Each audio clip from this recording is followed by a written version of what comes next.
Hello बच्चों, कैसे सब? बढ़िया। घर पे बैठ के पढ़ रहे हैं कि नहीं पढ़ रहे हैं? पढ़ना है। साथ में आपको जो भी ऑनलाइन कक्षाओं के माध्यम से कंटेंट भेजा जा रहा है उसको अच्छे से पढ़ें ताकि आप उन चीज़ों को क्लियर कर सकें, है ना। हर चीज़ के पीछे अगर कोई प्रॉब्लम आती है ना, उसका सॉल्यूशन उसके साथ ही आ जाता है ना। तो समस्याएं हैं तो उनके समाधान भी हैं। तो ये सोचकर नहीं रहना है कि कोई नहीं, अब हमसे हुआ नहीं तो ठीक है जाने दो, ना ना, अब ये नहीं करना। अब तो पढ़ना ही है बेटे। देखो एग्ज़ाम होना है, ये कंफर्म है। क्यों? क्योंकि आपके फॉर्म भर दिए गए हैं, एग्ज़ाम तो होना ही है। तो इसलिए आप थोड़ा सा ध्यान करके अच्छे से उन चीज़ों को जो आपको ऑनलाइन माध्यम से कंटेंट भेजा गया है उसको आप पढ़ें। और अब कोशिश यही कर रहे हैं हम कि जो चैप्टर्स आपको करवा रहे हैं उनके क्वेश्चन आंसर्स की पीडीएफ जो है वो आपके ग्रुप में भी भेज रहे हैं, है ना। तो आप ज़्यादा नहीं ना तो चैप्टर पढ़कर जितना समझ में आता है उसके बाद क्वेश्चन आंसर्स को याद करना शुरू कर दें। इतना तो आप करें ही, क्योंकि मैक्सिमम जो क्वेश्चनिंग उठती है वो अपने पाठ्य पुस्तक में पीछे और आंकिक जो प्रश्न होते हैं न्यूमेरिकल्स, उन्हीं से ही उठती है। तो कोशिश कीजिए कि वो सब आप क्लियर कर लें, ठीक है ना। तो जल्दी ही ये सब काम कीजिए। अगर नहीं समझ आता तो फीडबैक बताइए कि दीदी ये चीज़ आ नहीं रही है, हम वो भी क्लियर करें, ठीक है। मैं पूनम प्रजापत आदर्श विद्या मंदिर से आज कक्षा 12वीं के रसायन विज्ञान का अपना टॉपिक डिस्कस करेंगे। अपन लोग बेटा 10वां चैप्टर पढ़ रहे थे, हेलो एल्केन्स और एरिन्स। क्लियर? हम हेलो एल्केन की सामान्य जानकारी पढ़ चुके थे, उसका क्लासिफिकेशन पढ़ चुके थे। नेक्स्ट जो अपना टॉपिक है वो है बेटा अपना नामकरण, जैसा कि आज हेडिंग में लिखा गया है। अपन आज जो है वो नामकरण तो पढ़ेंगे ही, साथ में समावयवता क्या होती है वो पढ़ेंगे, और कार्बन हैलोजन के बीच जो बंध है उसकी प्रकृति कैसी होती है उसको भी अपन आज डिस्कस करेंगे, किस प्रकार की प्रकृति पाई जाती है। क्लियर? तो शुरू करते हैं बेटा। आइए, पीछे जो हुआ था वो क्लियर हो गया होगा, क्योंकि आपको जो क्लासिफिकेशन का चार्ट बताया गया था वो बिल्कुल भी ऐसा नहीं है कि जिसके अंदर अपन ये देखें बुक में क्या है, इधर ऐसा क्या दिया है, नहीं। जैसा बुक में है उसको एक शॉर्ट नोट तैयार करके बताया गया है। क्लियर ना? तो चलते हैं, अपन शुरू करते हैं नामकरण। तो नामकरण की जब भी बात आए ना तो एक बात क्लियर हो जाती है, क्या? कि अपन नामकरण जब भी पढ़ेंगे तो नामकरण में अपने पास कई विधियां हैं, है ना। जैसे नामकरण में अपने पास क्या है, एक तो रूढ़ पद्धति है ना। रूढ़ पद्धति है, 3 विधियां हैं, ठीक है। एक तो रूढ़ पद्धति है, उसके बाद में एक व्युत्पन्न पद्धति है, व्युत्पन्न पद्धति है, और एक अपने पास आती है कौन सी पद्धति? IUPAC। बात समझ में? 10वीं तक व्युत्पन्न पद्धति को बताते हैं, 11वीं में भी बताते हैं, पर 12वीं में हम लोग केवल और केवल क्या बताते हैं? रूढ़ पद्धति और IUPAC। व्युत्पन्न भी वैसा ही है, पर व्युत्पन्न में मेथड अलग है, उसका भी मैं बताती हूँ क्या है, क्योंकि अपन बेसिक से ही चल रहे हैं। जिस बच्चे ने 11th में भी नहीं किया है तो भी उसको आज ये बात समझ में आएगी कि नामकरण कैसे किए जाते हैं। क्लियर ना? रूढ़ पद्धति में क्या होते हैं कि हम सामान्य रूप से किसी को कैसे पहचानते हैं, है ना। जैसे अपने पास क्या है कि एप्पल है ना, तो एप्पल को अपन सेब कहते हैं ना, तो सेब समझ जाते हैं सब, कॉमन लैंग्वेज में अपन हिंदी में समझ जाते हैं। लेकिन एप्पल को हम लोग बाहर जाके अगर उसका कोई बॉटनिकल नेम होगा तो उससे ही उसको आइडेंटिफाई किया जाएगा। क्लियर? अगर अपने पास उसका बॉटनिकल नेम नहीं है तो हम लोग क्या करेंगे, उसको पहचान नहीं पाएंगे। इसीलिए ऑल ओवर इंडिया में किसी भी पदार्थ को पहचानना है तो वो उसके IUPAC बॉटनिकल और जूलॉजिकल नाम से पहचाना जाता है, ना कि उसके सामान्य नाम से। सामान्य नाम क्षेत्र विशेष के लिए होता है। क्लियर? बात समझ में आई? तो रूढ़ पद्धति में जनरली अपन नॉर्मल नाम देते हैं। व्युत्पन्न पद्धति में क्या है कि बेटा जहां से निकाला गया उसी के आधार पर, है ना। जैसे CH4 मेथेन गैस है, इसको मार्स गैस भी कहते हैं। अब इसकी उत्पत्ति जो रिसर्च में हुई वो दलदल से की गई थी, ठीक है ना। तो दलदल से की गई तो इसका नाम पड़ गया मार्स गैस। तो व्युत्पन्न पद्धति में अपन इसको पढ़ लेते हैं मार्स गैस के नाम से। क्लियर? मेथेन को। पर अपन IUPAC में तो ऐसा नहीं करते हैं, ना ही अपन रूढ़ पद्धति में करते हैं। तो व्युत्पन्न पद्धति को अपन उसकी उत्पत्ति के आधार पर बताते हैं और अपन इसको रीड नहीं करते हैं। इसको बुक में जो दिया गया है उसको ही अपन याद करो बस, क्योंकि वो अपन तो इसका कुछ कर नहीं सकते। पर मैक्सिमम जो नामकरण है उसको अपन किससे आइडेंटिफाई करेंगे बेटे? IUPAC से। क्लियर? IUPAC नामकरण आ जाता है मतलब अपने को मैक्सिमम नाम आते हैं लिखने और अपन क्लियर भी हैं। तो अपन करेंगे रूढ़ पद्धति में नामकरण कैसे होते हैं और IUPAC में कहते हो। बात समझ में आई? तो रूढ़ पद्धति में जब भी आप लिखें तो रूढ़ पद्धति में लिखते वक्त आपका जो भी क्रियात्मक समूह है वो पीछे लिखा जाएगा, उसका सामान्य नाम लिखा जाएगा, है ना। यानी कि कोई भी क्रियात्मक समूह है,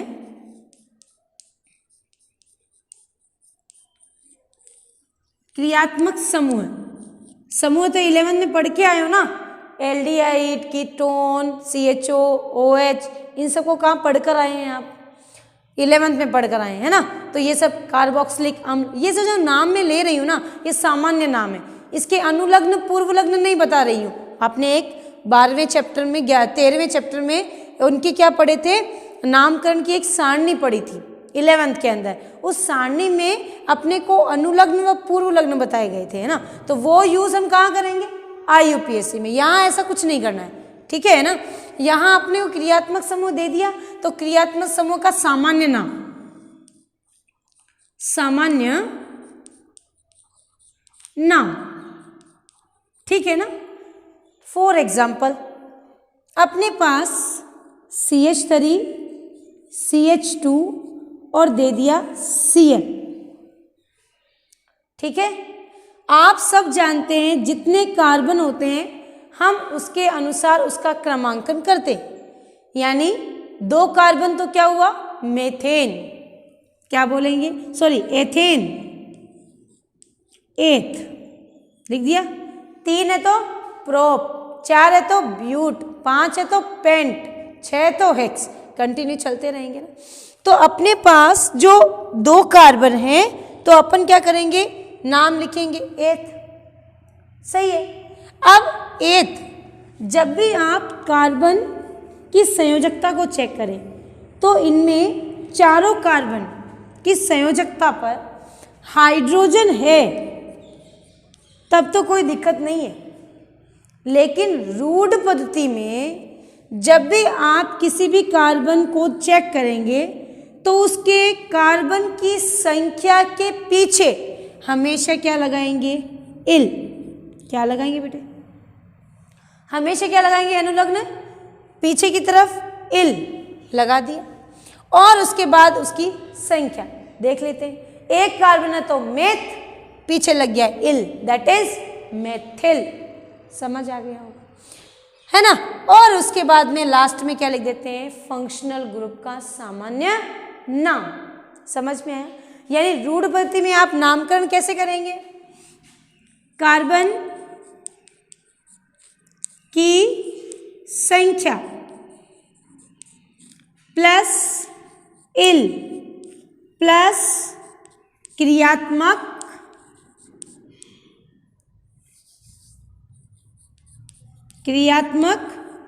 समूह का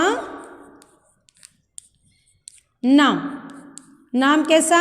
सामान्य। बराबर। बात समझ में आई। अब कार्बन की संख्या इसके अंदर कितनी है, 1 और 2 लिख दिया। 2 को क्या बोलते हैं, एथ लिख दिया। फिर क्या लगाना है सब में, एल। ठीक है, फिर लास्ट में क्या लिखा, क्लोराइड, तो क्लोराइड। अब क्लोराइड अपन तो बोलते क्लोरीन बोलते दीदी, बिल्कुल बोलते बेटा। क्लोरीन और क्लोराइड में फर्क है। क्लोरीन जिस पर आवेश नहीं है और वो किस फॉर्म में है, Cl2, बट आइड लग गया मीन्स उसके ऊपर चार्ज क्या है बेटे, माइनस है। बात समझ में आई। क्लोराइड माइनस चार्ज है, तो माइनस चार्ज होगा ना, इसको यहां से तोड़ेंगे ना आप, तो एक पर क्या होगा, प्लस, एक पर होगा माइनस, यहाँ प्लस यहाँ माइनस। तो अपने को ये चीजें ध्यान में रखनी है, तो इसलिए नाम दिया क्लोराइड। तो नाम क्या बना, एथिल क्लोराइड। बात समझ में आ गई होगी, है ना। इस प्रकार आप किसी भी ग्रुप का क्या कर सकते हैं, रूढ़ नाम लिख सकते हैं। बात समझ में आई। इसी प्रकार रूढ़ पद्धति में ही अपन चलें तो रूढ़ में ही क्या होता है बेटे, रूढ़ पद्धति में ही अपने पास एक ग्रुप आता है जिसमें इस तरह से कार्बन श्रृंखला है, लेकिन कार्बन श्रृंखला के किनारों पर इस तरह से 2 CH3 लगे। समझ आ रही। अगर इस तरह से कोई भी कार्बन की श्रृंखला है और उसके किनारे पर 2 CH3 लगे हैं, तो हम उसे हमेशा क्या बोलेंगे, हम उसे बोलेंगे आइसो ग्रुप। क्या बोलेंगे बेटे, आइसो समूह।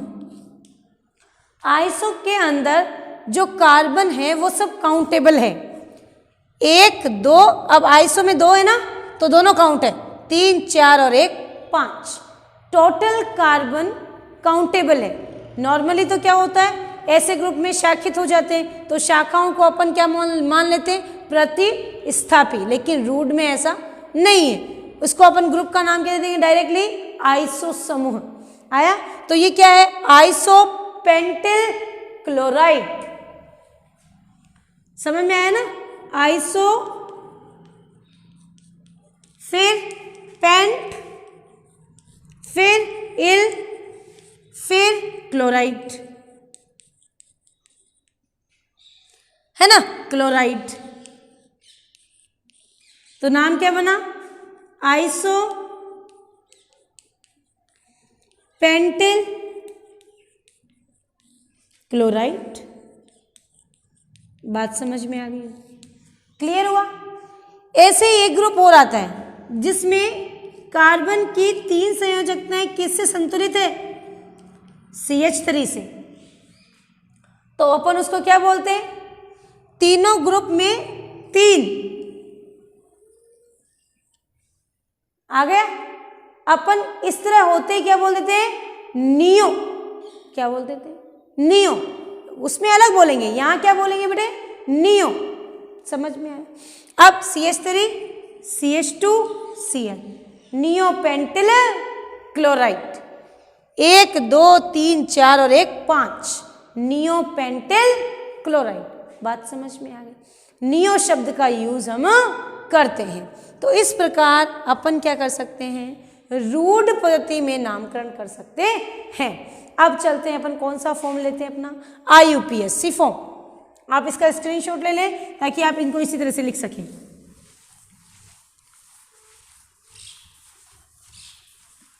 IUPAC में करेंगे तो भी मेथड तो है, तो क्या मेथड यूज करेंगे, तो आइए चेक कर लेते हैं एक बार। IUPAC नामकरण, IUPAC में क्या होगा, जब भी IUPAC नामकरण करें तो अपन यहां लिख दें सूत्र,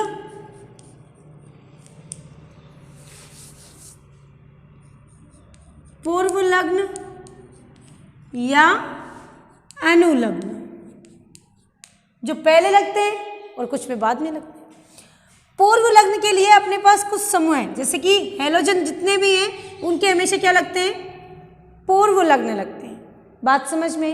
हेलोजन हमेशा क्या लगता है? पूर्व लग्न। साथ में नाइट्रो ग्रुप NO2, इसका भी क्या लगता है? हमेशा पूर्व लग्न। तो कुछ ऐसे एलिमेंट्स होते हैं जिनके आगे अपन को इन यौगिकों को रखा जाता है और वो क्या लगाते हैं? पूर्व लग्न। बाकी सबका क्या होता है? अनुलग्न। वो अलग कंडीशन है। 11th में जैसे अपन पढ़कर आए हैं कि दो फंक्शनल ग्रुप एक साथ होते हैं, तो जो सारणी में पहले आते हैं उनका तो लगता है अनुलग्न, जो बाद में आते हैं उनका लग जाता है पूर्व लग्न। पहले आओ बाद में जाओ, ठीक है, बाद में आओ पहले आओ, लगाओ। तो दोनों चीजें क्लियर हो गई ना? पहले आकर बाद में लगना है लाइन में, और बाद में आकर लाइन में क्या लगना है? फर्स्ट में। ये कंडीशन अपने यहाँ वो लागू नहीं होती है पहले आओ पहले पाओ जैसा, नहीं। समझ में आई बात? तो यहाँ क्लियर हुआ बात।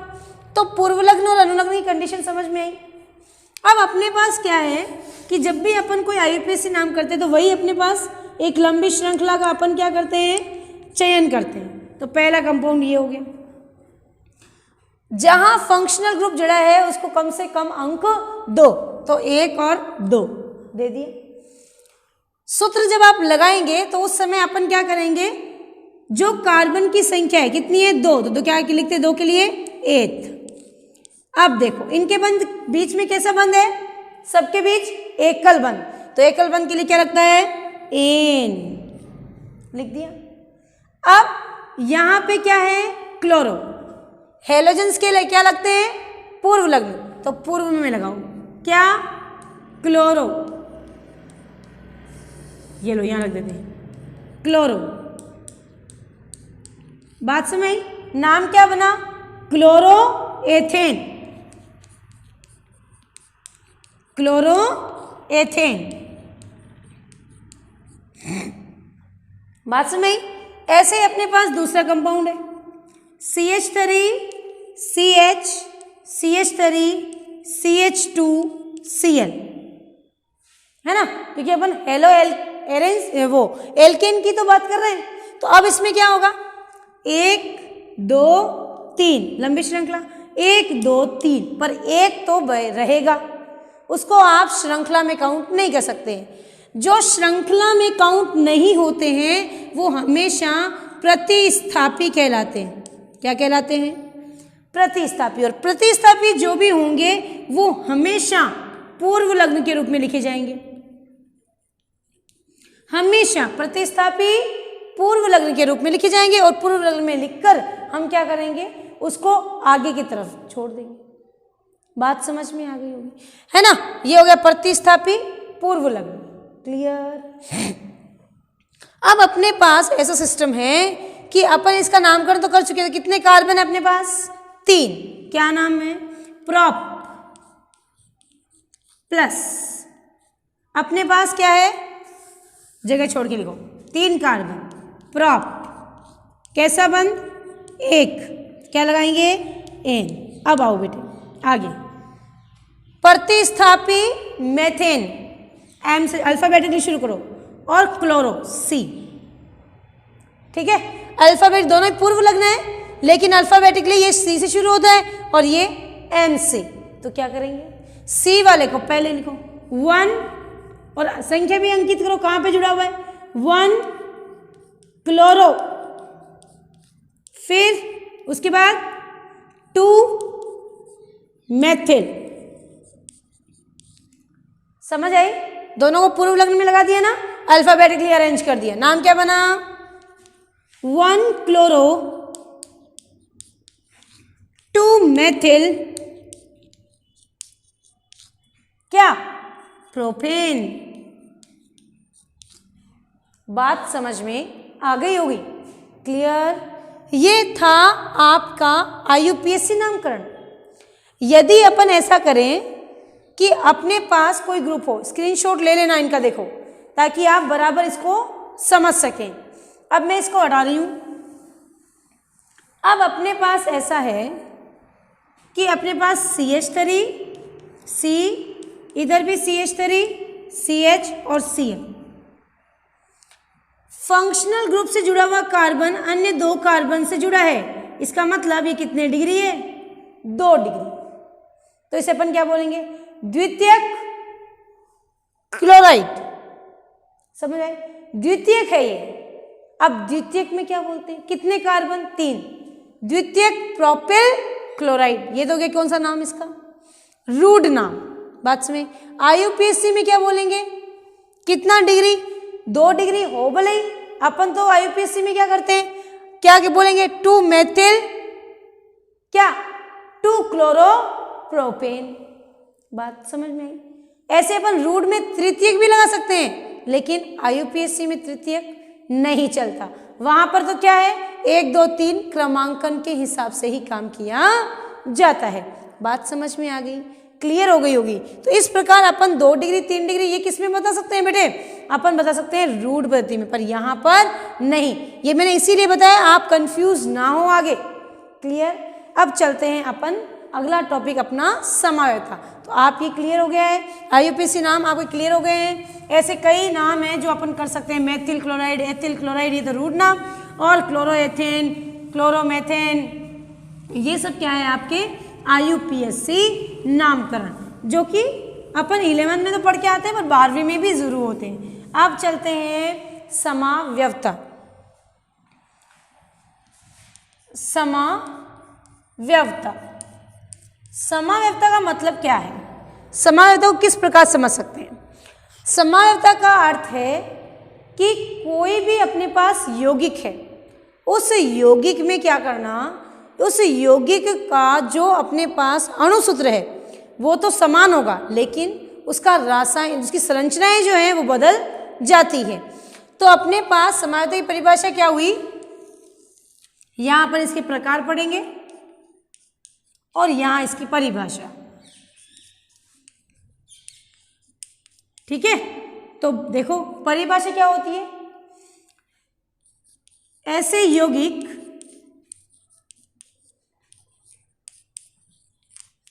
जिनके अणुसूत्र तो समान,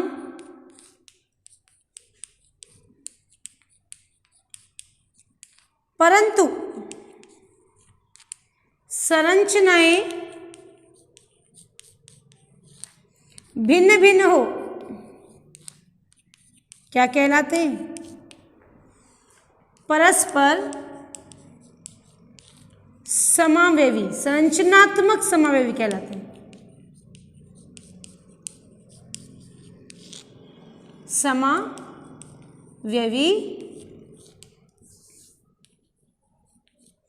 कहलाते हैं। बात समझ आई। अब ये प्रकार 2 ही बताएं इसमें, एक तो श्रृंखला और एक स्थिति।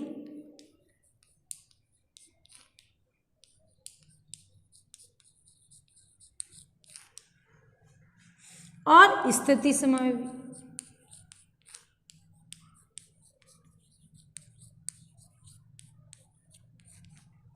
आगे बात समझ। अब श्रृंखला और स्थिति में क्या फर्क है, हमेशा ध्यान करो, यदि प्रतिस्थापी बदले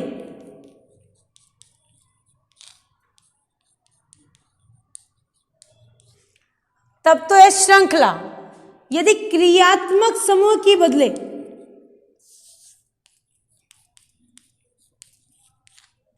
समूह की स्थिति बदले तो क्या हो गया, वो स्थिति समावेवी। जैसे 1 2 3 4 और यहां लगा दिया क्लोरीन, आ गया C4H10।